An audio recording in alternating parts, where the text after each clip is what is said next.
If you're experiencing login failures on your Nintendo Switch, follow these steps to troubleshoot and resolve the issue.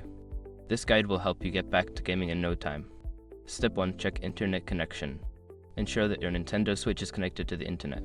Go to System Settings, select Internet, and then test connection to verify that your connection is stable. Step 2. Verify account credentials. Double-check your Nintendo account username and password. Make sure there are no typos and that you are using the correct login information. Step 3. Reset password. If you can't remember your password or suspect it may be incorrect, visit the Nintendo website to reset your password. Follow the prompts to create a new password.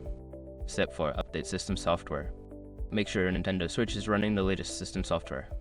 Go to System Settings, select System, and then Software Update to check for any available updates. Step 5. Contact Nintendo Support. If you've tried all the above steps and still cannot log in, reach out to Nintendo Support for further assistance. They can provide more specific guidance based on your situation. By following these steps, you should be able to resolve any login issues on your Nintendo Switch. Happy gaming!